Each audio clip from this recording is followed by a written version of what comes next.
পাবনা বেড়া উপজেলার কয়েকটি গ্রামে গবাদি পশুর মাঝে দ্রুত ছড়িয়ে পড়ছে ভাইরাসজনিত লাম্পি স্কিন রোগ। এরই মধ্যে এই রোগে আক্রান্ত হয়ে পশু মারা যাওয়ার আতঙ্কে দিন কাটছে খামারি ও বাড়ির গরু লালন পালনকারীদের। তবে আতঙ্কিত না হয়ে আক্রান্ত পশুকে ভ্যাকসিন দেওয়ার পরামর্শ দিয়েছে উপজেলা প্রাণী সম্পদ অফিস। প্রতিনিধি এম জে সুলভ এর পাঠানো তথ্য ও ভিডিও চিত্রে বিস্তারিত দেখুন ডেস্ক রিপোর্টে। ল্যাম্পি স্কিন রোগ এখন আতঙ্কের নাম। পাবনার বেড়া উপজেলায় কয়েকটি গ্রামে এই রোগে আক্রান্ত হয়ে মারা গেছে অসংখ্য গবাদি পশু। গবাদি পশুই যাদের আয় উপার্জনের অন্যতম অবলম্বন, তারা পড়েছেন চরম বিপাকে। পশু হারানোর আতঙ্কে দিন কাটছে তাদের। বছর দুটি রয়েছিল, আর বছর এটা রয়েছিল, সেগুলো আল্লাহ হারাইছিল, আর এই দেরি বেশি হয়েছে। গায়ে জ্বর এসে থাকে, ফুলে গেছে, কম কম খাইতেছে, একটু দুধ খায়, নাও খায়, শুয়ে থাকে খালি। গরু বাছুর পাললে আমার তো সবটার দিকে গরু বাছুর একটা অসুখ বিসুখ হলে আমার ভয় করে যে আল্লাহ কি বেদি দিল, আল্লাহ মাফ করো।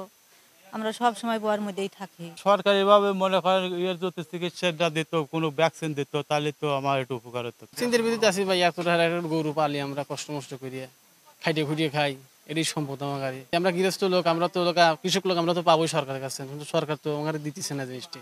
তবে আতঙ্কিত হওয়ার কিছু নেই বলে জানান এই পশু চিকিৎসক। এটা যেহেতু ভাইরাসজনিত রোগ, এটাতে আতঙ্কিত হওয়ার মতো কিছু নেই। আমাদের সচেতনতা থাকতে হবে এবং এটার ক্ষেত্রে যে যদি আমরা পরিপূর্ণভাবে পরিচর্যা করতে পারি এবং যদি ভেটেরিনারি সার্জন কিংবা একজন ডিভিএম ডাক্তারের পরামর্শ অনুযায়ী আমরা চিকিৎসা সেবা দিতে পারি, তাহলে বেশিরভাগ ক্ষেত্রেই মোটামুটি 10, 15, 20 দিন সময়ের ভিতরে আস্তে আস্তে এটা পশুটা সুস্থতার দিকে যাবে। অভিযোগ রয়েছে এই রোগের ভ্যাকসিন সরকারিভাবে সরবরাহ করা হচ্ছে না। পশু বাঁচানোর জন্য বিভিন্ন কোম্পানির ভ্যাকসিন কিনে ব্যবহার করছেন পশুপালনকারীরা, এতেও ভরসা পাচ্ছেন না তারা। সরকারিভাবে যদি ভ্যাকসিনগুলো দিত, কিছু মানে খামারিরা গরু লালন পালন করা যায়, তারা অনেক উপকৃত হতো। এই ভ্যাকসিন তো সরকারিভাবে আমরা তো পাচ্ছি না, এবং সরকারি আছে কিনা আমরা জানতে পারতেছি না। আসলে এই রোগের জন্য অনেক গরু কিন্তু আক্রান্ত হয়ে মারা যাচ্ছে। এখানে আমার চাচা শ্বশুরের একটা গরু বাছুর গরু মারা গেছে, এপাশে আর একটা চাচা শ্বশুরের 2টা বাছুর গরু অলরেডি এই রোগে মারা গেছে। সরকারের কাছে একটাই দাবি জানাতে চাই, এই রোগের জন্য যাতে নির্দিষ্ট ভ্যাকসিনের ব্যবস্থা করে, তাহলে কৃষক অনেকটা স্বস্তির মধ্যে থাকতে পারবে। প্রাণী সম্পদ অফিস বলছে এই রোগের ভ্যাকসিন তৈরি হয়েছে, তবে পর্যাপ্ত না হওয়ায় সরবরাহ করা সম্ভব হচ্ছে না। এক্ষেত্রে পশুপালনকারীদের সতর্ক হবার পরামর্শ দেয়া হয়েছে। এটা মূলত ভাইরাল ডিজিজ, এইটা হয়ে গেলে সঠিক কোনো ট্রিটমেন্ট নেই।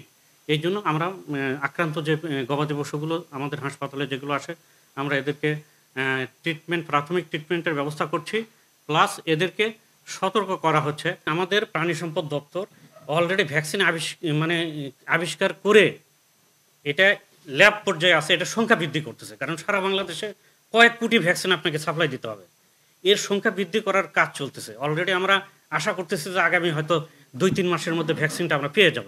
এ রোগে আক্রান্ত হলে গরুর শ্বাসকষ্ট সহ শরীরের তাপমাত্রা অস্বাভাবিকভাবে বৃদ্ধি পায়। শরীরের বিভিন্ন জায়গায় চাকা চাকা কুণ্ডলি দেখা যায়, মুখ দিয়ে লালা পড়ে।